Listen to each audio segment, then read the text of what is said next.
மீன் எப்படி இருக்கு ஜோனத்தை?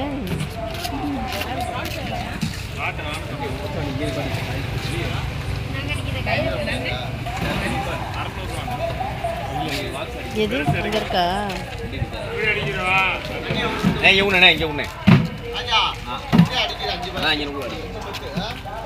தொடக்கூடாது ஜோனத்தன்.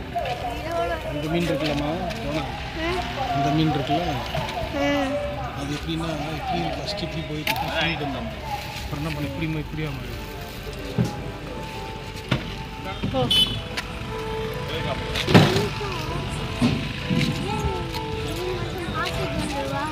என்னது?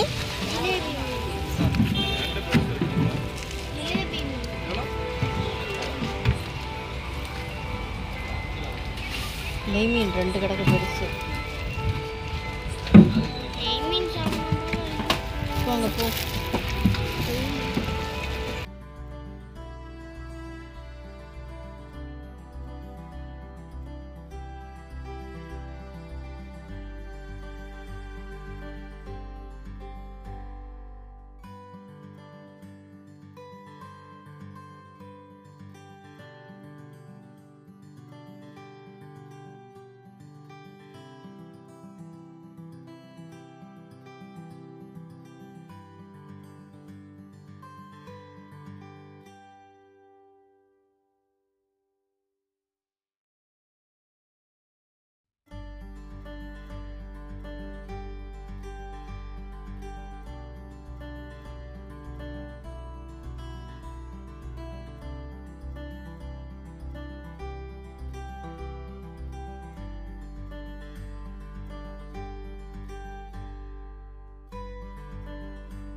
நீங்கள் மார்க்கெட் வீடியோ பார்த்துருப்பீங்க. இப்போ அந்த மீன் வாங்கிட்டு வந்தாச்சு. பாருங்கள், நல்லா ஃப்ரெஷ்ஷாக இருக்குது மீன். இப்போ நைட்டு வந்து எனக்கு 12 மணி ஆச்சு. நான் வாங்கி இதை க்ளீன் பண்ணி கொஞ்சம் மசாலா தடவி வச்சு உள்ளே வச்சுருவேன். அப்புறம் நாளைக்கு குழம்பு வைப்பேன். ஏன்னா நம்ம அப்படியே வச்சோம்னா ஒரு மாதிரி ஆகிடும் மீன். அதனால் நல்லா க்ளீன் பண்ணிவிடுவேன். வாடை அடிச்சிடும்ல, நல்லா க்ளீன் பண்ணிவிட்டு தான் ஃப்ரிட்ஜுக்குள்ளே ஏற்றுவேன் நான். இது நல்லா ஃப்ரெஷ்ஷாக இருக்குது பாருங்கள் மீன். இந்த மார்க்கெட் வந்து நைட்டு 10 மணிக்கு தான் ஆரம்பித்து விடிய விடிய நடந்துகிட்ருக்கோம்.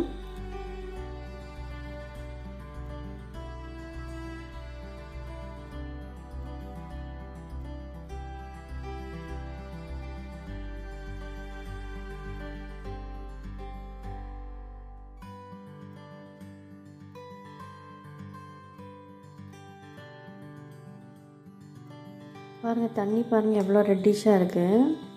அது வந்து இதை எதை மீன் பண்ணதுன்னா, மீன் வந்து அவ்வளோ ஃப்ரெஷ்ஷாக இருக்குன்ட்டு.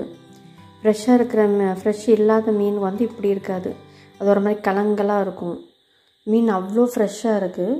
இந்த தண்ணியை நான் வேஸ்ட் பண்ண மாட்டேன். இது கொஞ்சம் கலெக்ட் பண்ணி வச்சுட்டு நாளைக்கு காலையில் செடிகளுக்கு ஊற்றினா செடிகளுக்கு நல்லா வரும். இது பாருங்கள், இவ்வளோ சால மீனுக்கு எவ்வளோ ஃப்ரெஷ்ஷாக இருக்குது பாருங்கள். சால மீனும் இவ்வளோ ஷைனிங்காக எவ்வளோ ஃப்ரெஷ்ஷாக இருக்குது பாருங்கள். இதுக்கு வந்து இதுக்கு வந்து மஞ்சள் பொடி, மிளகாய் பொடி, இஞ்சி பூண்டு பேஸ்ட்டு, அரிசி மாவு, உப்பு இது மட்டும்தான் போட்டு நான் கலந்து இதை வைக்க போகிறேன். கொஞ்சம் தண்ணி ஊற்றிக்கலாம். அதில்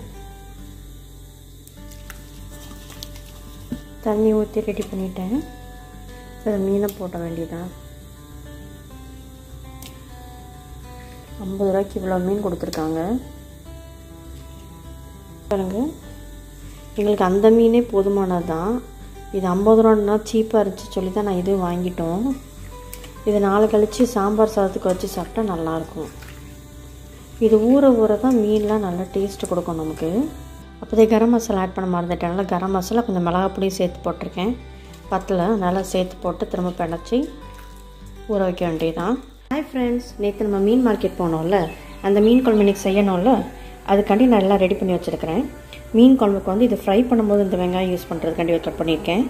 தக்காளி, கருவேப்பிலை, கொத்தமல்லி, பச்சை மிளகாய் 4 பச்சை மிளகாய். இவ்வளோ வெங்காயம் வந்து இப்போ நான் வதக்கி அரைக்கணும். அப்புறம் இஞ்சி பூண்டு பேஸ்ட்டு, கொஞ்சம் தேங்காய் பால் எடுத்து வச்சுருக்கிறேன். அதுக்கப்புறம் கொஞ்சம் புளி கரைச்சி வச்சுருக்கேன். மாங்காய் இருந்துச்சுன்னா மாங்காய் யூஸ் பண்ணிக்கலாம். இப்போ நம்ம இந்த வெங்காயத்தையும் தக்காளியும் வதக்கி அரைக்கணும். நம்ம அது இப்போ ஆரம்பிச்சிடலாம். இப்போது நான் சட்டி வச்சுட்டேன். அடுப்பில் ஆன் பண்ணிட்டு வதக்க தேவையான அளவு எண்ணெய் மட்டும் ஊற்றினா போதும். இது திரும்ப நான் கடலெண்ணெய் தான் யூஸ் பண்ணுறேன். இவ்வளோ எண்ணெய் போதும்.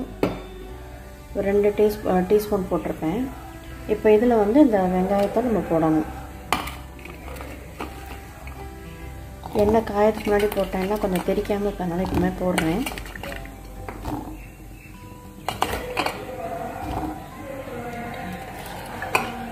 இது கொஞ்சம் வதங்கட்டும். ஹை ஃப்ளேமில் வச்சு வதக்க போகிறேன். இது கொஞ்சம் வதங்கினதுக்கப்புறம் நம்ம வந்து தக்காளி போட்டு வதக்க வேண்டியதுதான். இது கொஞ்சம் மூடி வச்சோம்னா சீக்கிரம் வதங்கும். கொஞ்சம் மூடி வச்சுருவோம். கொஞ்சம் வெயிட் பண்ணுவோம். பாருங்க, நல்லா வதங்கிட்டுருக்கு. நல்லா வதங்கினா தான் அரைக்கும் போது நமக்கு நல்லாயிருக்கும்.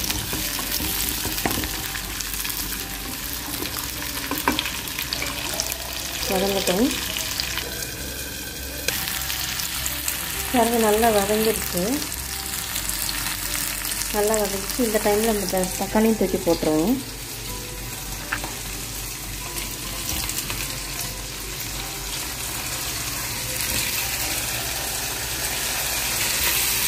இந்த கொஞ்சம் தக்காளி வந்து இருக்கட்டும். நம்ம ஃப்ரை பண்ணும்போது கொஞ்சம் தேவைப்படும். தக்காளி போட்டிருக்கேன். இதையும் நல்லா சேர்த்து வதக்கணும். இந்த வெங்காயம் தக்காளி நல்லா மர்ஜ் ஆகணும். அந்தளவுக்கு நல்லா வதக்கணும். அப்போ தான் நல்லாயிருக்கும் மறைச்சி பண்ணி யூஸ் பண்ணுறதுக்கு. இப்படி வதக்கி அரைச்சி பண்ணால் அது ஒரு டேஸ்ட்டு. இது நல்லா வதங்கட்டும். ஃப்ரெண்ட்ஸ் பாருங்கள், நல்லா வதங்கிருச்சு. இந்தளவுக்கு நல்லா வதங்கணும். தக்காளியெல்லாம் பாருங்கள் நல்லா மசிஞ்சிருச்சு. இந்த டைமில் லைட்டாக கொஞ்சம் கருவேப்பிலை போட்டோம்னா குழம்பு நல்லா வாசமாக இருக்கும். அதனால் கொஞ்சம் கருவேப்பிலை போட்டு இன்னும் கொஞ்சம், அது ரொம்ப கருவேப்பிலை வதங்கணும் அவசியம் இல்லை, கொஞ்சமாக போட்டு இப்போ ஆற வச்சு நம்ம அரைக்கணும். அரைக்கிற டைம் நம்ம குழம்ப வதக்கி புளி கரைசல் ஊற்றி நம்ம கொதிக்க விட்டுருவோம். அந்த பச்சையோட போயிடும். அப்புறம் அரைச்சி இதையும் நம்ம தேங்காய் பண்ணி ஊற்றுறோம்னா குழம்பு ரெடி ஆகிடும். இதை கொஞ்சம் ஆற வச்சிடுறேன். ஆற வச்சுட்டேன். இப்போ நம்ம தாளிக்க போகிறோம். தாளிக்க வந்து கடுகு தேவை. இது வந்து ஓமம் மீன் குழம்பு போட்டால் நல்லாயிருக்கும். இது வந்து ஜீரகம், வெந்தயம் கொஞ்சம் எடுத்துருக்கேன். இவ்வளோ அமௌண்ட் இருந்தால் போதும். கடுகு, ஜீரகம், வெந்தயம், ஓமம். அதுக்கப்புறம் நான் கொஞ்சம் தாளிப்பு வடகம் வீட்டில் செஞ்சு வைப்பேன். இந்த தாளிப்பு வடகத்தில் வந்து போட்டோம்னா கொஞ்சம் குழம்பு நல்லா வாசமாக இருக்கும், நல்லா டேஸ்ட் நல்லாயிருக்கும். இதுதான் தாளிப்பு வடகம். இது நம்ம போட்டோம்னா குழம்பு வந்து ருசியாக இருக்கும். தாளிப்பு வடகம் இன்னும் 4 ரெசிபி நான் போடுறேன். இது வீட்டிலே நான் செஞ்சால் தான். நம்ம குழம்பு செய்ய ஆரம்பிச்சிடலாம். இப்போது ஒரு பாத்திரம் வச்சுட்டேன். நான் ஆன் பண்ணிவிட்டு கொஞ்சமாக நம்ம எண்ணெய் ஊற்றிக்கலாம். குழம்பு செய்ய தேவையான அளவு எண்ணெய் ஊற்றிக்கலாம். மீன் குழம்புன்றதுனால கொஞ்சம் நல்லா எண்ணெய் ஊற்றணும்னா நல்லாயிருக்கும். இந்த அளவுக்கு போதும். இப்போ வந்து வரிசை ஒவ்வொன்றா கொஞ்சம் எண்ணெய் காஞ்சதுக்கப்புறம் வரிசை ஒவ்வொன்றா போட்டுருவோம். ஃபஸ்ட்டு வந்து நான் கடுகு போடுறேன். பாருங்கள், கடுகு போட்டதுக்கப்புறம் ஜீரகம், கொஞ்சம் வெந்தயம், கொஞ்சம் ஓமம்,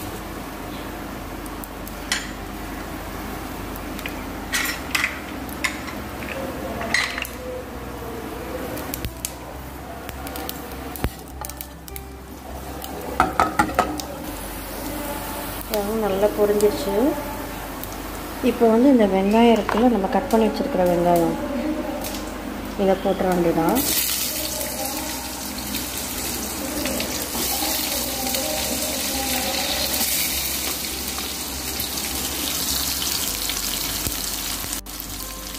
பாருங்க, இப்போ வெங்காயம் போட்டோம். தாளிக்கிறதெல்லாம் போட்டுட்டு இப்போ வெங்காயம் போட்டாச்சு. அச்சோட தாளிப்பு உடம்பு போட மறந்துட்டேன், அதையும் கொஞ்சம் போட்டுருவோம். தாளிப்பு வடகம் போட மறந்துட்டேன். இது இந்த பாதி அளவு போதும் எனக்கு. இதையும் இப்படி நுணுக்கி இப்படி தூவிட்டோம்னா இதோட ஃப்ளேவர் நல்லாயிருக்கும். ஏன்னா இது வந்து வெயிலில் காய வச்சு செய்கிறது. நம்ம எண்ணெயில் வதக்கிறதுக்கும் வெயிலில் இதனால் காயறதுக்கும் வித்தியாசம் இருக்குது. அது வெயிலில் வெங்காயம் கொஞ்சம் கொஞ்சமாக காஞ்சி அந்த ஒரு டேஸ்ட் நல்லாயிருக்கும். ஸோ வாசமாகவும் இருக்கும் அந்த குழம்பு. அதனால் அந்த ஒரு வடகத்தையும் போட்டுட்டு நல்லா ஃப்ரை பண்ணுவோம். நல்லா ஃப்ரை ஆகட்டும். இப்போ இந்த டைமில் கொஞ்சம் கருவேப்பிலையும் போட்டுருவோம். எண்ணெயில் வதக்கணும்னா அதோட ஃப்ளேவர் நல்லாயிருக்கும். பாருங்க, இப்போ நல்லா வதங்கிடுச்சு. இந்த டைம் நம்ம தக்காளி ஆட் பண்ணால் கரெக்டாக இருக்கும். இப்போ இந்த தக்காளியும் இந்த பச்சை மிளகாய் கட் பண்ணி வச்சுருக்கோம்ல, இப்போ இந்த தக்காளி இந்த பச்சை மிளகாய் கட் பண்ணி வச்சுருக்கதையும் போடணும்.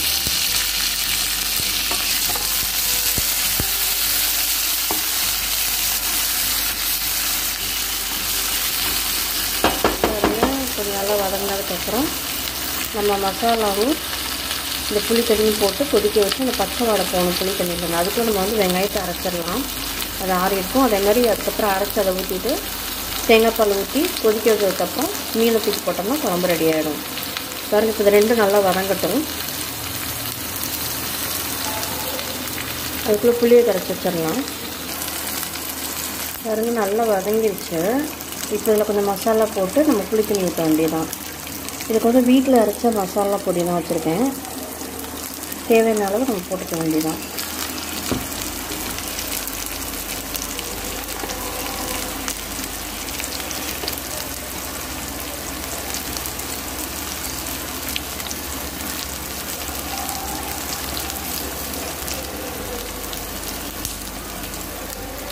இது வீட்டில் அரைச்ச மசாலானால கொஞ்சம் உரப்பு கம்மியாக தான் இருக்கும். அதனால கொஞ்சம் தாராளமாக போட்டிருக்கேன். இப்போ கொஞ்சோண்டு மஞ்சள் பொடி, இது வந்து சுக்கு பொடி போட்டால் கொஞ்சம் மீன் குழம்பு நல்லாயிருக்கும். அதனால் கொஞ்சம் ரொம்ப இல்லை, கொஞ்சமாக. இது ஏற்கனவே சின்ன ஸ்பூன் தான், அதில் கொஞ்சமாக போட்டிருக்கேன். போட்டால் அந்த ஃப்ளேவர் நல்லாயிருக்கும். போட்டாச்சு. இதை கொஞ்சம் லைட்டாக கிண்டிட்டு அடிச்சுட்டு லைட்டாக இஞ்சி பூண்டு பேஸ்ட்டு கொஞ்சமாக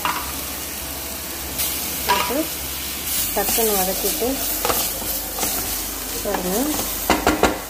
இப்போ நம்ம அந்த புளி தண்ணி ஊற்றிட வேண்டியதான். புளி தண்ணி ஊற்றியாச்சு.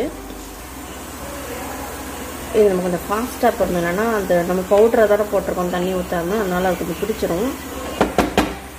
ஊற்றிட்டு இப்போ இந்த குழம்புக்கு தேவையான உப்பு இந்த டைமில் நான் போட்டுருவேன். தேவையான அளவு உப்பு, இது கல் உப்பு தான் நான் யூஸ் பண்ண போகிறோம். ஒரு ஸ்பூன் தேவைன்னா பின்னாடி போட்டுக்கலாம். கூடுச்சுன்னா கஷ்டமாயிடும். சரி, இந்த அளவுக்கு போதும். இப்போ அதை மூடி வச்சுருவோம். நமக்கு தேவைன்னா பின்னாடி நம்ம ஆட் பண்ணிக்கலாம். உரப்பு உப்பெல்லாம் நம்ம பின்னாடி தேவைப்படச்சு நம்ம எக்ஸ்ட்ரா ஆட் பண்ணிக்கலாம், ஒன்றும் தப்பு இல்லை. இப்போ அந்த புளி வந்து பச்சை வாடை போகணும் எனக்கு, அதனால் அதை வச்சு நான் கொதிக்க வைக்க போகிறேன். கொதிக்க வைக்கிற டைமில் வந்து நான் அந்த வதக்கி வச்சுருந்தோம்ல வெங்காயம் தக்காளி, அதையும் வந்து அரைச்சிட்டு வந்துடுறேன். ஃப்ரெண்ட்ஸ் பாருங்கள், நம்ம வந்து கொதிக்க விட்டாலும் புளி தண்ணி போட்டு அது நல்லா கொதித்து எண்ணெய் மிதந்து வருது பாருங்கள். எண்ணெய் நல்லா பிரிஞ்சு வருது. ஓரத்துலலாம் எண்ணெய் நல்லா பிரிஞ்சு வந்துடுச்சு பாருங்க. இந்தளவுக்கு நம்ம கொஞ்சமாக தண்ணி ஊற்றுறோம்னா இந்தளவுக்கு திக்னஸ் கிடைக்கும். புளி தண்ணி வந்து சீக்கிரம் உங்களுக்கு பச்சை வாடை போகணும். ரொம்ப தண்ணினா ரொம்ப நேரம் ஆகும். அதுதான் இந்த டைமில் நான் இப்படி போட்டு விட்ருவேன். இது நம்ம அரைச்ச மசாலா போட்டு நம்ம புளி தண்ணி ஊற்றி பண்ணோம்னா அடி பிடிக்க வாய்ப்பு இருக்குது நிறையா. இந்த பச்சை வாடை வந்து அவ்வளோ சீக்கிரத்தில் போகாது. அதனால் ஃபஸ்ட்டு புளி தண்ணி போட்டு அந்த பச்சை வாடை போக வச்சுட்டு அதுக்கப்புறம் தான் நம்ம வந்து அந்த அரைச்ச வெங்காய பேஸ்ட்டு பண்ணணும். நான் வெங்காயத்தையும் அரைச்சிட்டு வந்துட்டேன். இனி இது கொஞ்சம் லைட்டாக கொதிச்சுக்கட்டும், இன்னும் கொஞ்சம் நேரம் கொதிக்கட்டும். கொதிச்சதுக்கப்புறம் இந்த மசாலா ஆட் பண்ணிடுவோம். ஃப்ரெண்ட்ஸ் பாருங்கள், நல்லா எண்ணெய் கொதிச்சு வந்துடுச்சனால நான் மசாலா ஆட் பண்ணிட்டேன். லைட்டாக ஒரு வதக்கிட்டு மசாலா போட்டதுக்கப்புறம் நல்லா கொதிக்குது. இனி அடுத்து அடி பிடிக்க ஆரம்பிச்சிடும். அதனால் இந்த டைமில் நமக்கு லைட்டாக கொஞ்சம் வதக்கிட்டு ஒரு 2 நிமிஷம் அடுப்பில் இருக்கட்டும். அது இந்த மசாலா கூட இந்த இது வெங்காயம் தக்காளி பேஸ்ட்டு நல்லா வதங்கணும், சேரணும் நல்லா. இதில் நம்ம தேங்காய் பால் அரைச்சி ஊற்றுறதுனால கொஞ்சம் நல்லாயிருக்கும் டேஸ்ட்டு.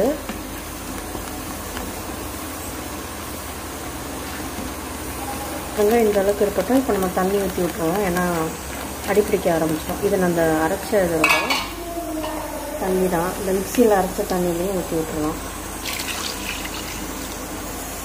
ஊற்றிட்டு நம்ம தேங்காய் பால் எடுத்து வச்சுருக்கோம்ல, தேங்காய் பால் அதையும் இப்போ ஊற்றிடுவோம்.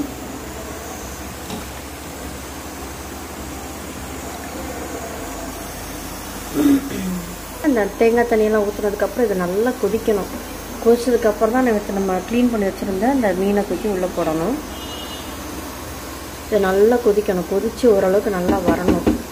நம்ம வெயிட் பண்ணுவோம். கொஞ்சம் நல்லா ஹீட் ஆகி பபிள்ஸ் வரட்டும் அதில். ஃப்ரெண்ட்ஸ், இது நல்லா மீன் குழம்பு கொதிக்கட்டும்.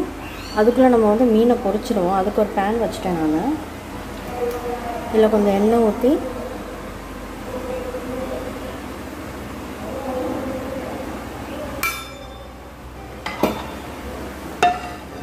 ஷாலோ ஃப்ரை தான், டீப் ஃப்ரை இல்லை, ஷாலோ ஃப்ரை தான் பண்ண போகிறேன். இது கொஞ்சம் ஹீட் ஆகட்டும்.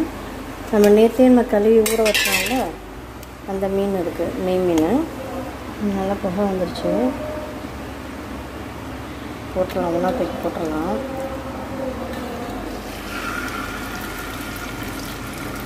நான் கொஞ்சம் இந்த மீனும் அந்த சாலை மீன் ஊற வச்சுருந்தாலும் அதையும் நான் கொஞ்சம் பொரிப்பேன். இதை நான் போட்டுட்டேன். இது கொஞ்சம் இதாகட்டும். இதுவும் லைட்டு கொதிக்கட்டும். 2 at டைம் பார்த்துக்கலாம்.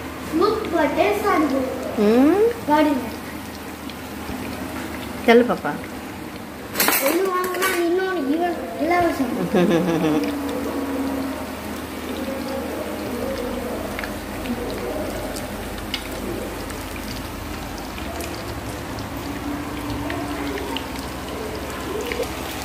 லெமன்லாம் வைக்கிறாங்களே இந்தம்மா, லெமன்லாம் வச்சா சூப்பராக இருக்கும் இந்த மாதிரி. அப்படியாம்மா? அது ஹோட்டலில் தான் அப்படி வைப்பாங்க. அப்படி வையும் நீயும் லெமன் ஃபைவ் ஸ்டார் ஹோட்டல் மாதிரி. 5 ஸ்டார் ஹோட்டல் மாதிரியா? உனக்கு இந்த மீன் வேணுமா இல்லை சாலை மீன் வேணுமா? இந்த மீன் தான் வேணுமா? குட்டி மீன் வேண்டாமா? குட்டி மீன் வேணும். அதை தான் அம்மா சாலை மீனுன்னு.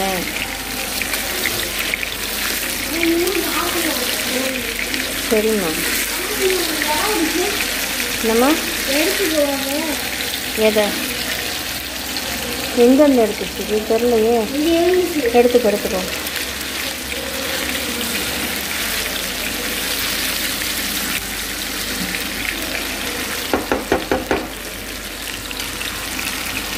குழம்பும் கொதிக்க ஆரம்பிச்சிருச்சு. நல்லா கொதிக்கணும். மீனும் நல்லா பொரிஞ்சிட்ருக்கு. இங்கே நல்லா குழம்பு கொதிச்சுட்டு கிடக்கு. என்னடா மீனுக்கு வெயிட்டிங்கா? மீன் வேணுமா? தரமாட்டேம்மா. நாங்கள் நோண்டாத பாப்பா.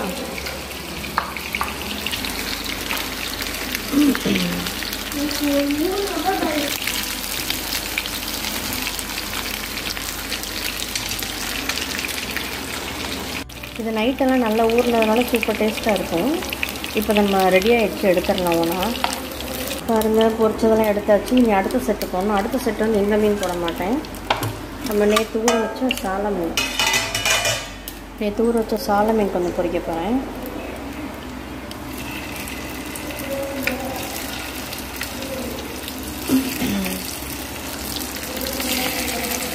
சாலை மீனும் போட்டாச்சு. இந்த மீன் நல்லா டேஸ்ட்டாக இருக்கும் நைட்டெல்லாம் ஊறினதுனால. நம்ம என்ன கலரில் இருந்துச்சு, இப்போ என்ன கலரில் இருக்குது பாருங்கள்.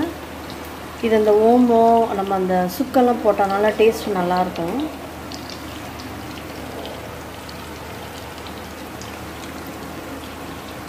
இது நல்லா கொதிச்சதுக்கப்புறம் தான் நான் வந்து மீனையே போடுவேன். இது நல்லா கொதிக்கணும். ஏன்னா மீன் டக்குன்னு வெந்துடும். அப்புறம் மசாலா இது வேகாமல் ஆகிடும். அதனால் இது நல்லா கொதித்து அந்த பச்சை வடலாம் போனதுக்கப்புறம் தான் இந்த போட்ட எண்ணெய் மேலே மிதக்கணும். அது வரைக்கும் நான் வெயிட் பண்ணுவேன். நல்லா கொதிக்க விட்டுருவேன். மீன் வேணுமா? ஆரம்பிச்சிட்டியா? பாத்திரம் எடுத்துட்டா ஓடு. பாருங்கள், இந்த மீனும் பொரிச்சிட்டேன், சாலை மீனும் பொரிச்சிட்டேன், இந்த மீனும் பொரிச்சிட்டேன். சாலை மீன் வேணுமா? எடுத்துக்கோ. இப்போ ஏன் ஆரம்பிச்சிட்டான்? எடு. சுடுது பாப்பா, மெதுவாடு.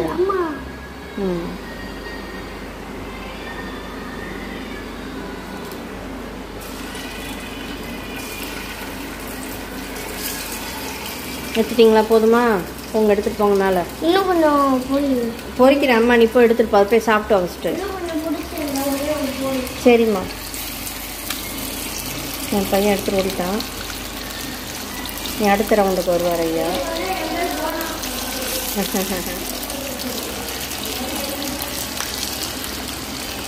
எங்கள் அப்பாவுக்கும் சாலை மீன் தான் ரொம்ப பிடிக்கும். ஆனால் இவ்வளோ சாலை மீன் வந்து 50 ரூபா தாங்க. நீங்கள் அந்த மாட்டு தவணி போனீங்கன்னா ரொம்ப சீப்பு. நம்ம பெரிய பெரிய கடைக்கு போனோம்னா 50 ரூபாய்க்குலாம் யாரும் தரமாட்டாங்க. போதும், இனி மீனை போட வேண்டியதான். இனி மீனை போட்டுருவோம். நம்ம இந்த கழுவி வச்ச மீனை ஒன்றா போட்டுருவோம். நம்ம பாருங்கள், மீன் நல்லா கொதிச்சிச்சு. இப்போ அந்த மீன் பொரிச்சாலும் அந்த எண்ணெய் கொஞ்சம் மீதி இருக்காது, அதில் ஆட் பண்ணிட போகிறேன். இல்லைன்னா இது மீனாக தான் போகணும். அதனால இதை ஆட் பண்ணிட போகிறேன். ஆட் பண்ணிட்டு ஒரு 2 நிமிஷம் கொதிச்சா அது ரொம்பலாம் எண்ணெய் இல்லை.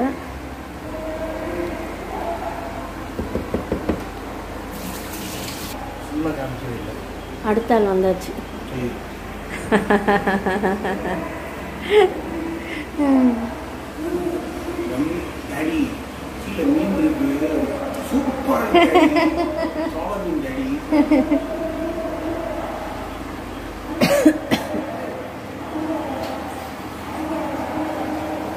பாருங்க, குழம்பு ரெடி ஆயிடுச்சு.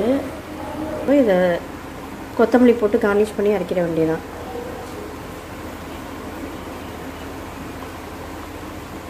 பாருங்க, குழம்பு ரெடி ஆயிடுச்சு.